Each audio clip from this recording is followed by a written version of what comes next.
Bro, mari kita buka mata, mari kita bicara jujur. Karena ini bukan sekadar video biasa. Ini bukan tentang menyalahkan siapapun, bukan tentang menunjuk jari, bukan tentang mencari kambing hitam untuk kesalahan yang tak bernama. Ini tentang kebenaran.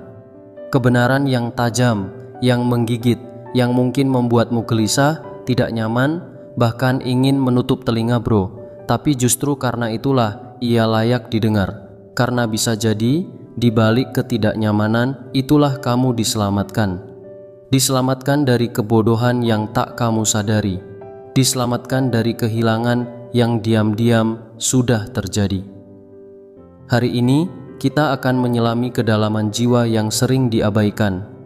Jiwa wanita yang telah menikah. Wanita yang terlihat baik-baik saja di permukaan. Yang memasak setiap pagi. Yang mengantar anak sekolah. Yang memposting foto keluarga dengan senyum manis, tapi jauh di dalam dirinya, ia sedang tenggelam. Bukan karena rumah tangganya rusak, bukan karena suaminya jahat bro, tapi karena ada jeritan sunyi dalam batinnya yang tak pernah sampai ke telinga siapapun. Kenapa ini penting? Karena banyak pria hidup dalam ilusi.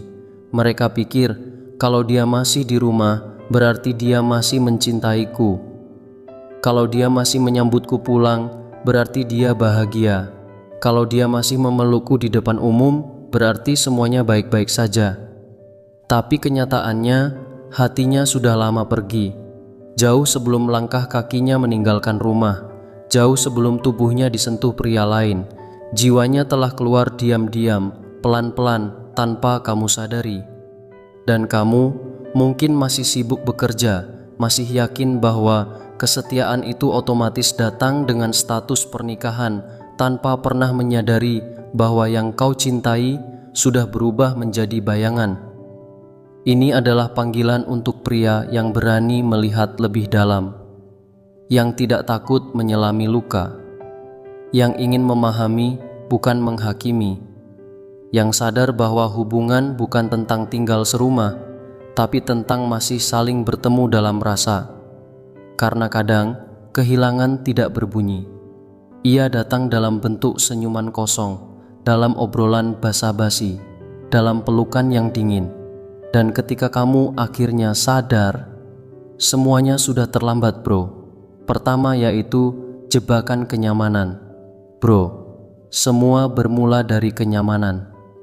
Ya, sesuatu yang ideal di atas kertas. Pernikahan yang stabil, anak-anak yang sehat, suami yang bertanggung jawab, rumah dengan pagar putih dan taman kecil. Tapi dia merasa kosong bro. Fenomena ini disebut hedonic adaptation, sebuah kondisi di mana manusia meski mengalami hal-hal baik akan selalu kembali ke titik netral kebahagiaan. Yang dulunya membuatnya bahagia kini terasa biasa saja. Yang dulunya membuat jantung berdegup kini terasa datar.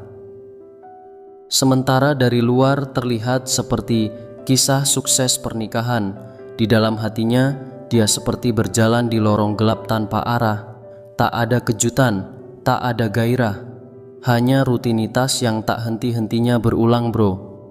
Hari demi hari menjadi pengurus rumah tangga, menjalankan tanggung jawab, tapi kehilangan dirinya sendiri. Dari sisi neuropsikologi, otak manusia diciptakan untuk merespons hal-hal baru.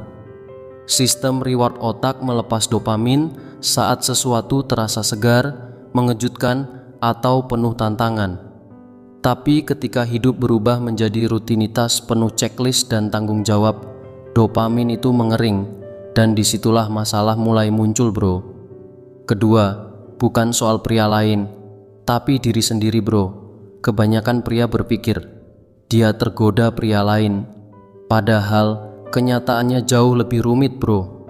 Dia bukan sedang mengejar pria itu, dia sedang mencari dirinya sendiri yang hilang. Peran sebagai istri, ibu, pengatur rumah, penyembuh luka keluarga, semua itu mulia, tapi perlahan bisa menghapus sisi lain dalam dirinya.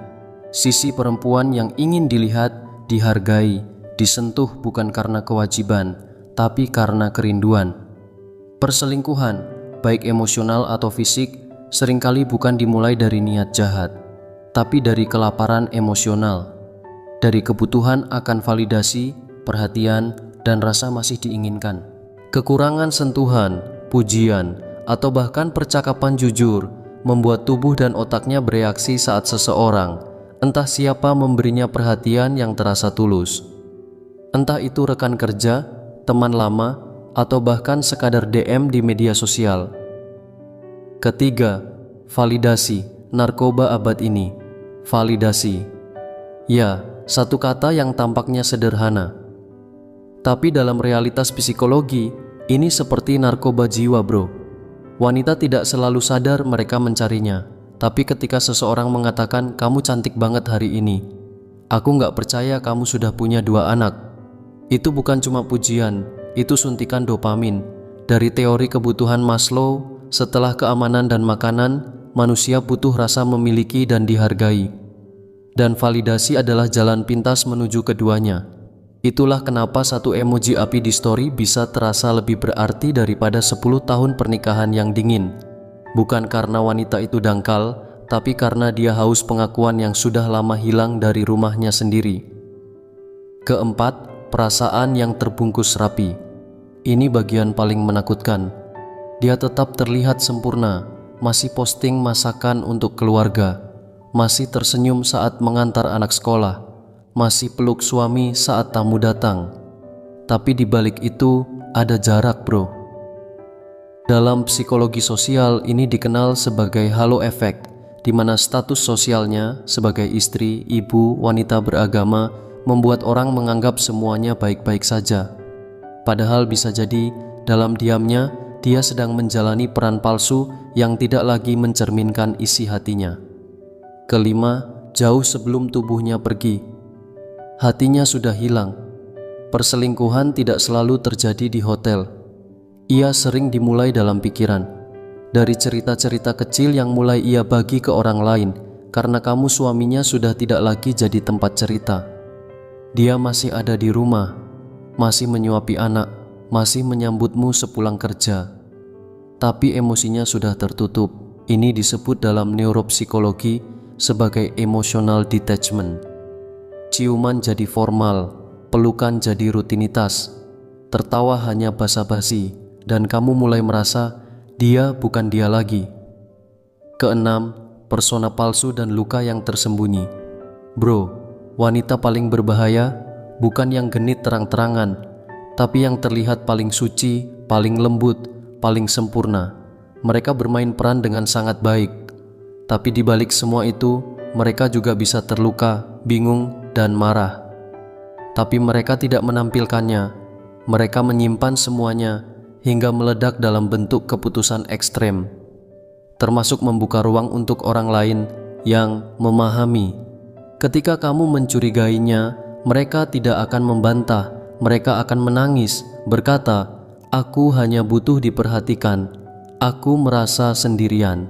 Dan jika kamu tidak cukup sadar, kamu akan merasa bersalah. Ketujuh, kebenaran terakhir, kesadaran adalah perlindungan. Bro, ini bukan tentang mengutuk wanita, bukan pula membenarkan perselingkuhan. Ini tentang melihat realita dengan jujur, bahwa pernikahan tidak cukup hanya dengan status, bahwa tubuh bisa tetap tinggal, tapi jiwa bisa pergi jauh lebih dulu. Pria yang sadar tidak menunggu sampai ada bukti. Mereka membaca energi. Mereka menangkap perubahan nada suara, getaran dalam pelukan, dan kosongnya tatapan yang dulu hangat. Pria yang sadar tidak bereaksi dengan marah. Mereka tidak mencari siapa yang salah. Mereka memilih menjaga dirinya dengan integritas, dan ketika waktunya tiba, mereka tahu kapan harus tinggal dan kapan harus pergi.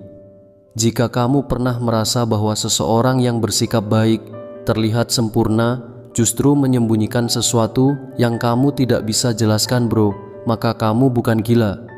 Kamu sedang bangun, kamu sedang sadar. Dan kesadaran itu adalah perlindungan terbaikmu.